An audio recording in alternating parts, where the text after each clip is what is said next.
Rachel Reeves, the Chancellor, met with European finance ministers as part of what many are calling an attempted reset with the EU. The Tories have said it, quote, looks like Labour's plan is to follow EU rules for nothing in return.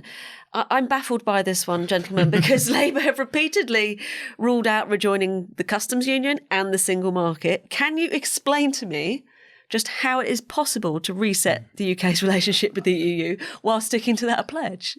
I think it's actually very easy to have a reset with Europe because relations between conservative Britain and Europe were just so dismal. I mean, it got to the point where Rishi Sunak at Prime Minister's Questions was attacking Keir Starmer for always backing Brussels over Britain. And it had the air of sort of fighting the last war. Of course, he did negotiate the Windsor Framework, as Prime Minister should say that. But it was such a low bar. So to go on a sort of charm offensive around the embassies and chancelleries of Europe, very easy, improve the mood music. What that means in terms of substance is a much harder question. Well, I'm highly sceptical about the substance, I have to say. I thought Rachel Reeves' words were great. I thought the tone was exactly right, and it was warm, and it's all the things that we would want to see, or I would want to see, after those Tory years so eloquently described by George. But we're not going back into the single market. We're not going back into the customs union. We are putting an absolute ban on any kind of free movement, including for young people starting out in life, which is what the EU are talking about, the Youth Mobility Scheme. Given all of that, I find it very hard to see what we're going to get in concrete terms, in terms of a better trade deal. These things are, the clue is in the word deal. A deal means a negotiation. A deal means a conversation, which means us giving them something. And if we are giving them nothing, I think it's very hard to see the EU, as it were, cherry picking on their regulations or making it particularly much easier for instance, the service sector, the insurance people that the government particularly wants to make life easier for. I don't see why the EU would give them anything. There will be some limited deals. There's the deal on food and on phytosanitary, which will have some impact. But beyond that, I think there's wonderful words and very little substance.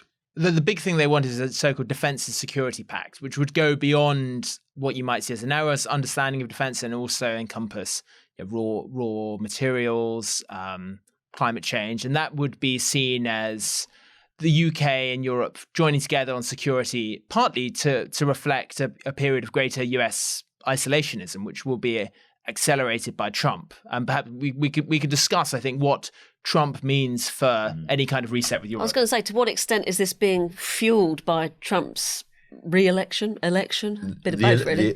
The re-election of Donald Trump is a good thing, he said, for British-European relations, because it terrifies everybody in different ways. And George is absolutely right. Of course, John Healey, the Defence Secretary, has already signed a pact with the Germans, which is important and useful. But I think the British view, which is that we'll do a security deal, and that will allow us to, as it were, back neatly into industrial cooperation of a kind that gets around the single market, is hopelessly optimistic. I think the Europeans see us coming on that. We'll see. I mean, it may well be that we can do proper military industrial deals, but they're a long way off at the moment. Looking at the noises coming from various European leaders, has there been anything that's hinted that they're welcoming this rapprochement, if you like, with the UK? I think they welcome the UK engaging as a friendly neighbour. But the question is really, where's the beef? They are looking to the UK for substance, and I think they are becoming quite weary already of just mood music, but no substance. And also, we should remember they have other things on their mind. I mean, complete political chaos in Berlin and in Paris at the moment. The Europeans have just got their new commission together after a lot of very, very difficult horse trading. So it's not a political zone in a mood to be relaxed and looking outward and making deals with us, particularly. It's also, I mean, can we remember a time when both France and Germany were this unstable in recent EU history? There's more to come, I think. I mean, look at the level of French borrowing and the French debt problem. They've always hidden behind Germany, the French, when it comes to the value of the currency since the Eurozone was founded. But given what's happening in Germany, that is coming unstuck as well. I think the economic dangers ahead for Europe are really quite considerable. I also think that's a problem for British Remainers, a group we don't perhaps hear as much about as some expected. I remember after the referendum result, everyone said, look, you're going to have a big rejoin campaign. This is going to be a real force in British politics. They've been pretty hopeless at organising themselves. But I think rejoining the EU as a proposition becomes a lot harder in a world in which you could have Marine Le Pen or another far-right leader as French president. It's never been on the cards, really, is it? Rejoining, well, not in the near future, not in the immediate term. I think it's something that Remainers hoped would be a live argument under a Labour government. I just think that changes the whole European conversation, where the assumption, I think, was always mistakenly that you'd have sort of liberal, cosy centrists running Europe, and that British liberals would look with envy towards it.